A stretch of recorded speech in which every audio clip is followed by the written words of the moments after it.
Bismillahirrahmanirrahim. Assalamualaikum warahmatullahi wabarakatuh. Baiklah, tema dalam penyampaian kami pada video kali ini adalah larangan berbuat zalim. Mari kita simak video ini sampai selesai. Alhamdulillahil malikid dayyanil karimil mannanir rahimir rahman. Ahmaduhu subhanahu wa ta'ala hamdan yadumu ala dawam wa ashkuruhu ala al-khairi wal in'am wa atubu ilaihi minadh dhunub. Ashhadu an la ilaha illallah wahdahu la syarikalah wa ashhadu anna Muhammadan abduhu wa rasuluh la nabiyya ba'dah. Allahumma fassalli wa sallim ala Muhammadin wa ala alihi wa ashabihi salatan wa salaman daimaini matulazimaina ala mamarril layali waz zaman wasallama tasliman katsira. Ya ayyuhalladzina amanu taqullaha haqqa tuqatih wa la tamutunna illa wa antum muslimun. Fa inna asdaqal hadisi kitabullah wa khairal hadi hadi Muhammadin sallallahu alaihi wasallam wa syarrul umuri muhdatsatuha wa kullu muhdatsatin bid'ah wa kullu bid'atin dhalalah wa kullu dhalalatin finnar. Amma ba'du. Allah mengharamkan kezaliman dalam firman-Nya, wahai hamba-hambaku, sungguh aku mengharamkan kezaliman pada diriku dan aku menjadikannya haram di antara kalian, maka janganlah kalian saling menzalimi. Hadis riwayat Muslim. Yaitu janganlah sebagian di antara kalian menzalimi sebagian yang lain. Penuhilah apa yang diperintahkan kepada kalian, sehingga kalian tidak saling menzalimi satu sama lain. Dampak kezaliman amat buruk. Dengarkanlah Rasulullah sallallahu alaihi wasallam bersabda, takutlah akan kezaliman, karena kezaliman itu kegelapan pada hari kiamat. Takutlah akan sifat kikir, karena ia telah membinasakan orang-orang sebelum kalian. Ia mendorong mereka menumpahkan darah di antara sesama mereka dan menghalalkan kehormatan di antara sesama mereka. Hadis riwayat Muslim. Beliau juga bersabda, sungguh Allah memberikan waktu kepada orang zalim, maka ketika Allah menghukumnya, ia tidak dapat melarikan diri dari siksanya. Karena itu beliau membaca firman Allah, wa kadzalika akhdhu rabbika idza akhadzal qura wa hiya zalimah inna akhdahu alimun syadid. Dan begitulah siksa Tuhanmu apabila dia menyiksa penduduk negeri-negeri yang berbuat zalim, sungguh siksanya sangat pedih, sangat berat. Hud 102. Kezaliman tidak boleh dilakukan terhadap orang lain maupun diri sendiri. Maka jagalah diri dari kezaliman, baik terhadap orang lain maupun terhadap diri sendiri. Buatlah dinding penghalang ketakwaan antara diri Anda dengan kezaliman, agar tidak terjatuh di dalamnya. Karena siapa berbuat zalim, binasalah dia. Contoh berbuat zalim terhadap diri sendiri adalah meninggalkan kewajiban dan melakukan perbuatan yang diharamkan. Dengan demikian, orang yang meninggalkan dan menyepelekan solat adalah orang yang zalim terhadap dirinya sendiri, karena ia menghalangi dirinya dari kesucian yang seharusnya diraih. Orang yang durhaka kepada kedua orang tua dan mengkhianati amanat yang dipercayakan kepadanya adalah orang yang zalim terhadap diri sendiri, karena ia mengundang berbagai dosa akibat berbuat durhaka dan khianat, sehingga dirinya terhalang dari ridha Allah Subhanahu wa ta'ala. Sedangkan kezaliman terhadap orang lain yang paling besar dan mengerikan adalah kezaliman berkaitan dengan Allah, yaitu memalingkan ibadah kepada selain Allah. Inilah kezaliman yang paling buruk. Syirik adalah kezaliman seperti yang dituturkan dalam Al-Quran. Wa kaifa akhafu ma asyraktum wa la takhafuna annakum asyraktum billahi ma lam yunazzil bihi alaikum sultana fa ayyul fariqaini ahaqqu bil aman in kuntum ta'lamun. Alladzina amanu wa lam yalbisu imanuhum bizulmin ulaika lahum ulaika lahumul amnu wa hum muhtadun.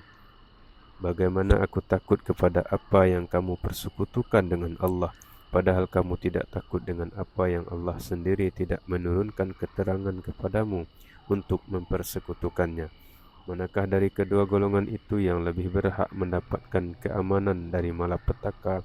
Jika kamu mengetahui orang-orang yang beriman dan tidak mencampur adukkan iman mereka dengan syirik, mereka itulah orang-orang yang mendapat rasa aman dan mereka mendapat petunjuk. Al-An'am 81-82. Ketika ayat ini turun, kaum mukminin ketakutan dan berkata, siapa gerangan di antara kita yang tidak mencampurkan imannya dengan kezaliman? Nabi Muhammad kemudian menjawab seraya bersabda, bukan itu maksudnya, apakah kau tidak mendengar perkataan Luqman kepada anaknya? Sesungguhnya syirik itu dosa yang besar. Hadis riwayat Al-Bukhari. Syirik ada yang jelas dan ada yang samar, maka waspadailah. Kalian tidak mungkin bisa mewaspadai syirik jika kalian tidak mengetahui apakah itu syirik. Oleh karena itu syirik wajib diketahui dan selanjutnya dihindari dan dijauhi. Syirik yang samar contohnya adalah seseorang berkata, andai bukan karena dokter, tentu si fulan sudah meninggal dunia. Andai bukan karena anjing, tentu kita sudah kemalingan tadi malam. Atau atas kehendak Allah dan kehendak si fulan. Adapun syirik yang jelas dan nyata adalah berdoa kepada selain Allah, menyembelih untuk selain Allah, bernazar untuk selain Allah, rukuk dan sujud untuk selain Allah, takut kepada selain Allah yang menghalangi untuk menjalankan ketaatan kepada Allah, berharap kepada selain Allah dan bersumpah dengan selain nama Allah. Demikian beberapa bentuk kesyirikan, maka ketahuilah dan jauhilah.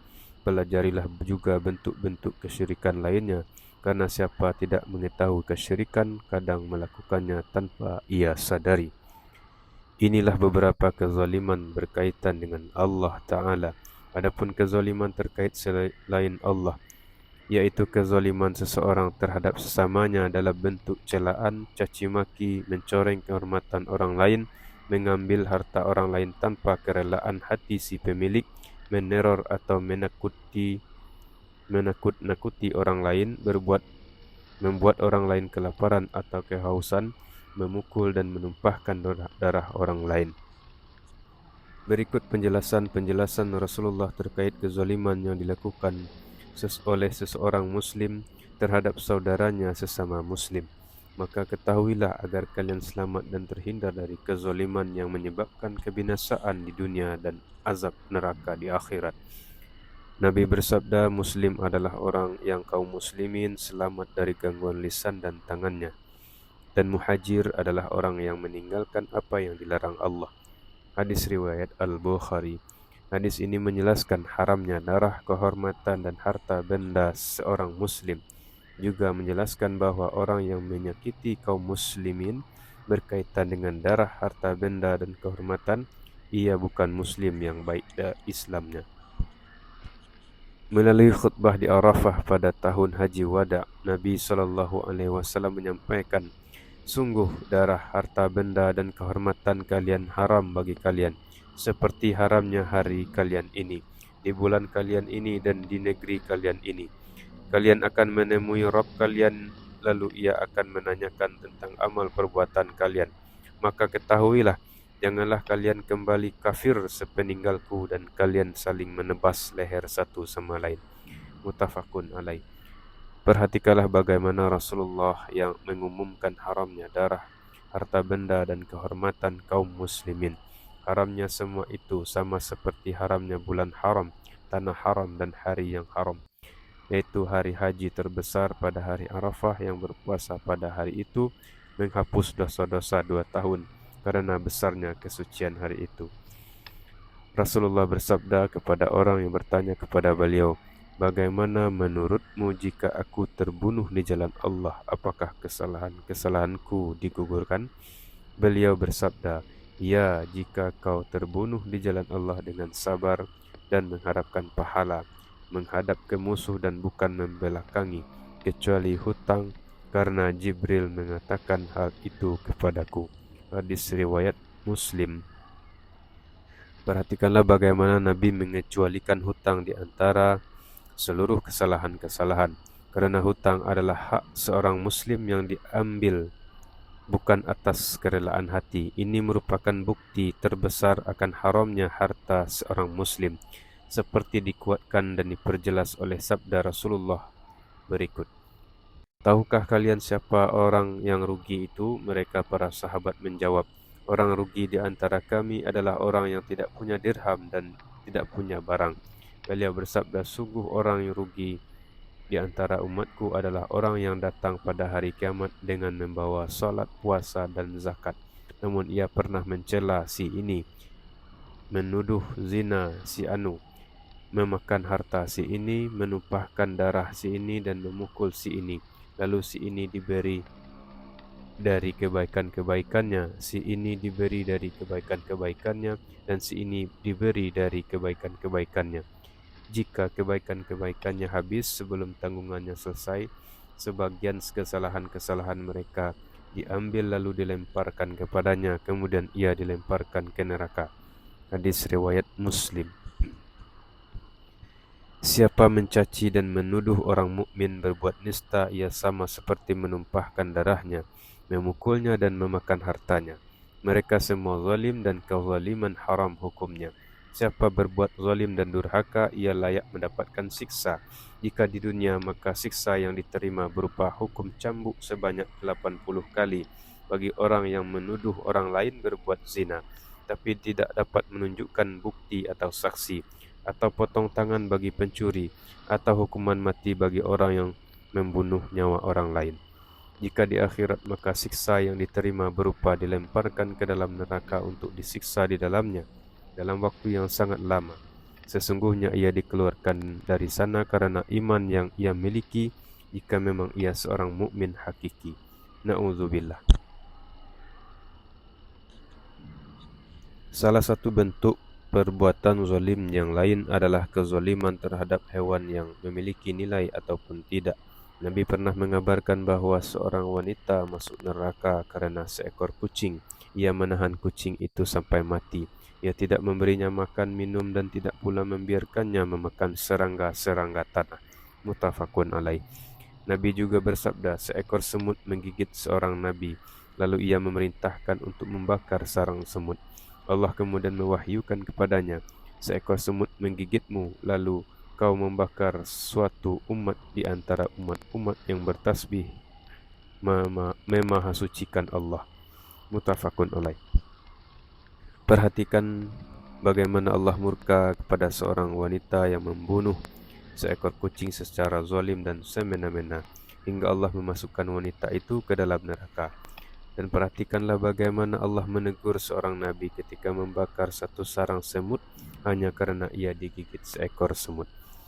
Terkait anjing yang merupakan makhluk paling hina kerana malaikat tidak memasuki rumah yang ada anjing di dalamnya.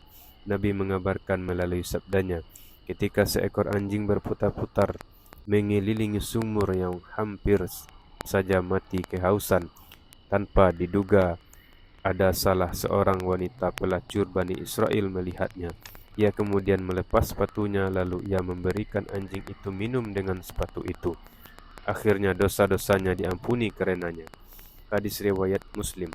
Allah mengampuni wanita pelacur itu sebagai balasan kebaikannya kepada anjing yang ia selamatkan dari kematian. Karena itu kita wajib tidak berbuat zalim, mengingkari kezaliman dan tidak mengakuinya sama sekali.